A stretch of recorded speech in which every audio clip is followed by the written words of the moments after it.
You want some perspective to how bad this movie is? Rob Schneider is the star of this film. Rob Schneider is the star of this film. Rob Schneider is the star of this fucking film!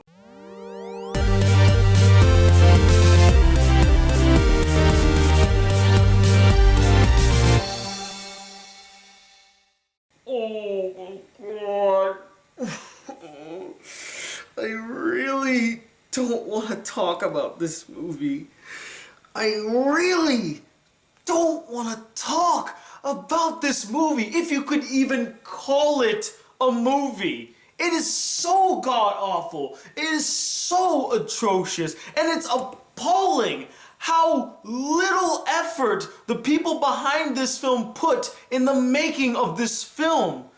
But because you guys all asked me to go see it and review it, here I am today as the Black Critic Guy to review the film Norm of the North. In fact, you know what? For the duration of this review, I am not even going to refer to it as Norm of the North. I'm going to call it Polar Shit. Because that's exactly what it is. It's a piece of shit that just happens to take place in the North Pole.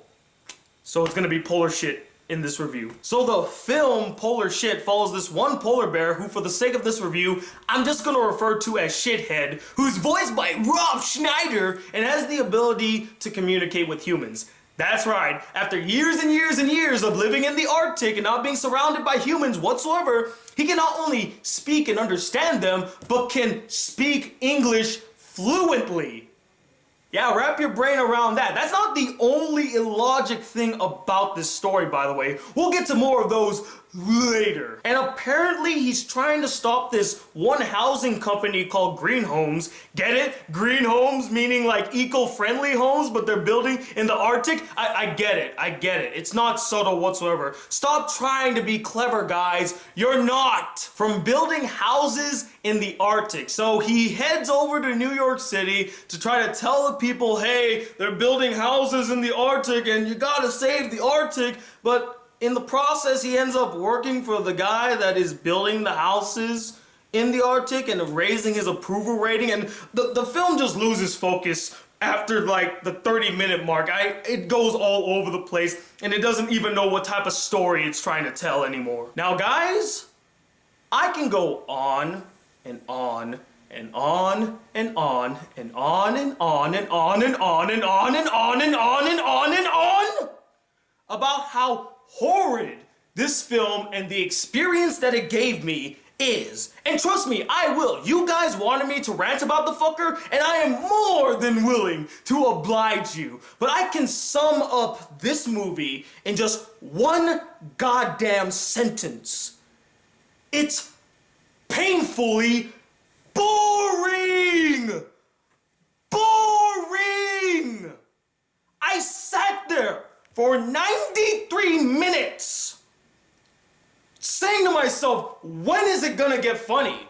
When is it gonna get entertaining? When are you gonna do something that will take my eyes away from my phone? Throughout the entire film, I was on my phone. I mean, yeah, sure, it's there, but it's just background noise. I really didn't care what was happening on the scene. I could pretty much surmise where the story was going, how it was going to end, so what's the fucking point of having to look at the goddamn screen? And here's how you know that this film failed so epically. Its target demographic is children. This is a kid's film. It's apparent to anybody who's either seen a poster, seen a trailer, or actually had to sit through this goddamn movie that it is a kid's film. So, of course, it's geared towards the kid audience. Its humor will be towards the kids and animation, all that blah, blah, good stuff. And when I was in the theater, there were some families that were there watching the film with me. I wasn't the only one, which actually kind of surprised me. I didn't know anybody else knew that this film came out. Hell, I didn't even know this film came out until somebody told me, and like, hey, you're gonna see Norm of the North. I'm like, the fuck is Norm of the North? And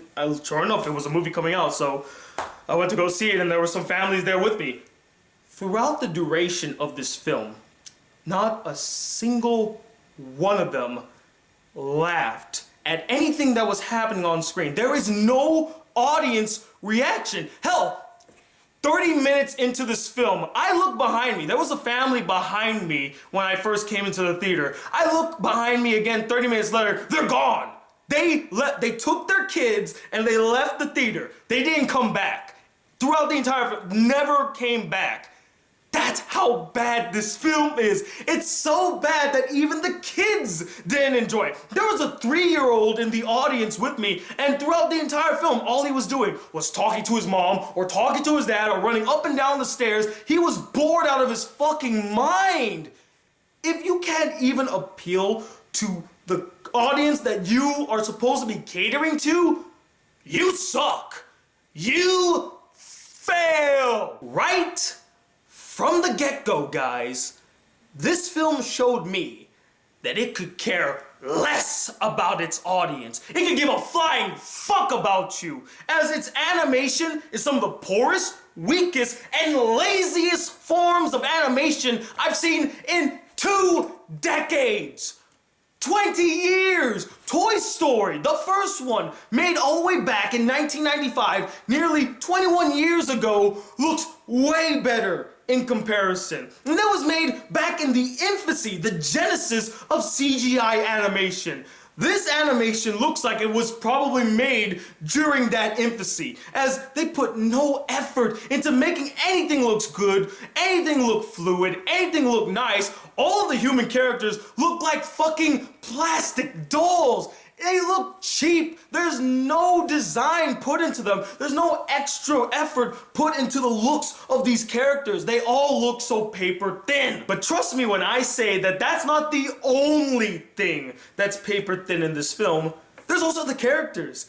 Not a single one of them were memorable. Not a single one of them were likable. None of them go through any interesting development or development at all. The main character, Shithead, not only has the misfortune of being voiced by Rob Schneider, but he's such a lackluster hero. He doesn't do anything throughout the film that would warrant the audience ever being attached to him, finding him likable, or even thinking that he was king material. Like throughout the entire film, they always talk about, oh, you're gonna be the king. Oh, you're the rightful king. You are the one that will lead our Arctic nation to the promised land. You know, you're the greatest king that will ever live.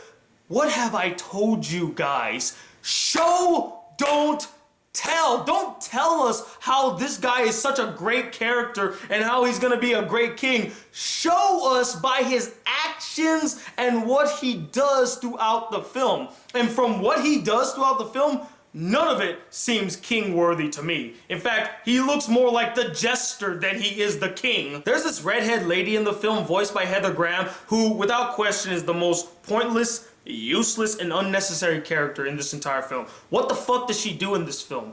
Literally. What does she do? Nothing.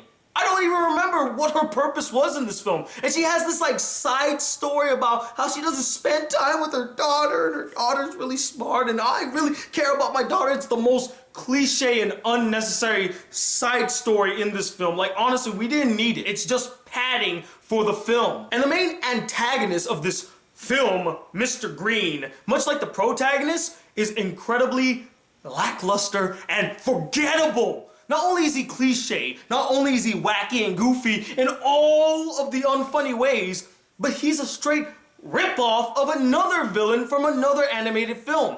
Cloudy with the Chance of Meatballs 2. I wouldn't be surprised if the writers or the animators just decide to take that character and put them as the main antagonist of this film. As both characters are like the heads of these corporations and both move so weirdly, like they just are always moving around and woo, woo, woo, woo, woo. And Ken Jeong voices the character. God damn it, Ken Jeong, twice! In one weekend, you're in a shitty movie that just pissed me the fuck off. Come on, man. I know you're funny. I know you're capable of doing funny things. I know you're capable of being in funny movies. Stop doing these shitty movies. Stop it. You are ruining your... Do you want to be a doctor again? You want to go back to that practice? Didn't you quit that practice so you could do comedy? You keep doing this, you're going back to being a doctor, buddy. I can promise you that. And I guess the last characters I want to rant about are these 3 Lemmy-Winkses. Correction, these 3 shitlets that follow Shithead around throughout the entire movie, and they are without question the most annoying characters in this fucking film. I mean, they're supposed to come off as the cute, charming, adorable little sidekicks for the main character, you know, like the minions of the film. But the problem is that they lack the charm, they lack the appeal, and most importantly, they lack the humor that the minions possess. These three little fuckers are just so goddamn annoying. They try to make you laugh, but everything that they do is so lowbrow and sophomoric, only a toddler would laugh at their antics. Only a toddler would find their shenanigans really hilarious. There's a scene where it's them they pee into a fish tank, and they stay on this scene for about 30 seconds to a minute. And I'm just sitting there like, why is this scene still happening? It's not funny. Nobody in the audience, nobody around me was laughing at this scene. We all went, oh, really? They resorted to a pee joke. Fun. Even the kids were like that. They're like, ew, pee jokes? No. I mean, what were they thinking? Were they thinking, oh, let's make the scene a little longer so that the audience can like stifle their laughs because they're gonna find this scene so goddamn funny. Oh my god, this is hilarious. No, what are you, fucking stupid? And that leads me to the second biggest issue with this film. It's humor, or lack thereof, as there wasn't a funny scene, a funny moment, or a funny character to be seen. All their attempts at humor are weak, piss poor attempts to make the audience laugh with its lowbrow humor. And guess what? It didn't work. There wasn't a single giggle in the entire theater when I was there. Nobody laughed. More people laughed at how cringeworthy this film was. There was these two girls sitting in front of me, and we were just laughing at some of the horrible lines that these characters were saying. In fact, there is a shit ton of puns in this film, and I was like, are they trying to be funny with these puns? Because I tell you right now, they're not funny. They're just really pathetic. You ever see that one guy in a club or gaming bar who isn't all that attractive and tries to hit on ladies with his weak-ass pickup lines that were outdated even back in the 80s? That's this movie. They think that if they throw in some puns here and there, that the audience will laugh. But guess what? We're not buying it. We're not sold. Get the fuck away from us. But without question, the most atrocious thing about this film, and it's so bad that it's downright insulting to the audience's intelligence, both the kids and the adults, and that's its incoherent story. Its story is so nonsensical, guys, even for a kid's film. It makes films like A Troll in Central Park look like a deep story. The entire premise of this film revolves around the fact that a housing company wants to start building houses in the Arctic.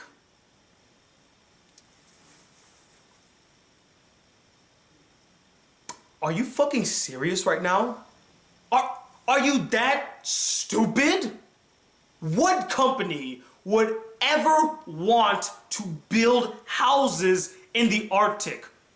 The fucking Arctic! One of the coldest, harshest regions on this planet! That is a bad business decision for in real life or in a fictional story. That makes no goddamn sense. Even a character in the film, like 20 minutes into the film, says, that's a stupid idea. Why would you want to build houses in the Arctic? You could just build houses in the Bahamas. And just because you point out how stupid the idea is, doesn't mean it's okay for you to still go on with this stupid idea. The premise doesn't work. But trust me, it gets even more idiotic. Because the whole purpose for Shithead leaving the Arctic to come to New York City is to convince the world to save the Arctic, you know, hammering in this cliche and derivative environmental message and doing it half-assedly, mind you. He wants to like spin the idea that Green Holmes came up with, which is using the Arctic to sell the Arctic. He's like, no, I'm gonna use the Arctic to save the Arctic. And how does he go about saving the Arctic? Why, by working with the very guy that wants to sell the Arctic. Because that makes perfect sense. Not only that, but at this moment, this story did not even need to happen. Shithead did not even need to leave the Arctic because at this very point, Green Homes was below 3% approval ratings and they needed like 85% to like push forward on the deal of building houses in the Arctic. They didn't even have that approval rating. So if shit had never left the Arctic and left things as it was, there'd be no point. They couldn't build houses to begin with. But because shit had decided to come to New York City and to fuck around and work for the exact guy that is trying to destroy his home, his environment, and get his approval ratings up, that's what pushed the plot forward. How stupid is it? And throughout in the film, they even say like, oh, if I push up the ratings, that means people will love me and they'll hear what I have to say. But you're pushing up the approval ratings for your enemy, not for you. Not for you. If you went there and started talking, I'm sure somebody would have been like, hey, there's a talking polar bear here. It's pretty interesting. And then maybe you could do the whole spiel about saving the environment. But don't team up with your enemy. Don't help your enemy out. And because of that, it leads to this really dull climax that has no weight to it whatsoever. I didn't feel any tension. I didn't fear for the characters, even though the characters aren't even that developed to begin with. And they try to pull off this half-ass attempt to make you think that his grandfather dies at the end, like, oh, where's grandfather? He didn't make it. He's never coming back. He's not gonna show up in the last few minutes of the movie. He's gone. He's a goner. Sure enough, the last few minutes of the film, surprise, I'm not dead, guys. Oh, don't start this without me. He enters saying, wait a New York minute. I'm like, oh my God, you did not just say that. He did not just say that. No, he did.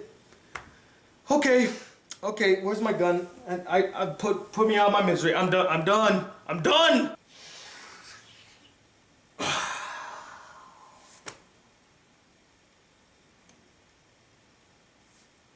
What else is there to say about polar shit? I pretty much said it all.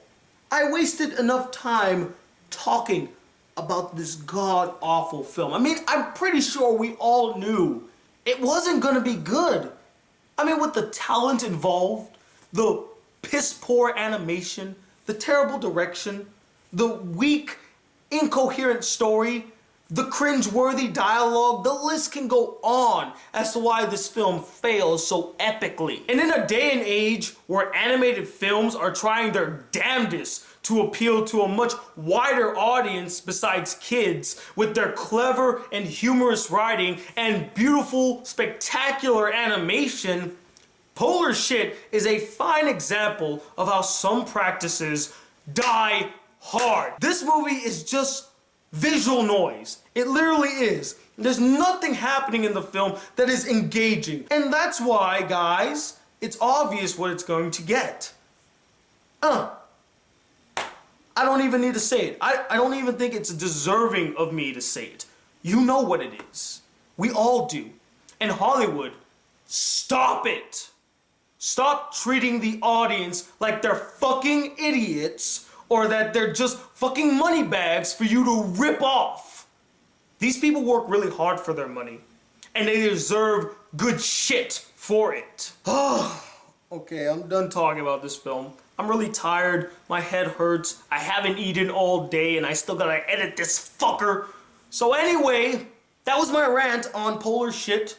Let me know what you guys thought about it, and also, as always, I would love to know what you guys thought about the film. Was there anybody out there that legitimately liked this film? I mean, seriously, if you did, more power to you. You know, I can understand, I can try to understand that. Or you're like me and knew this was just gonna be an abominable pile of polar bear feces. And here's an interesting question.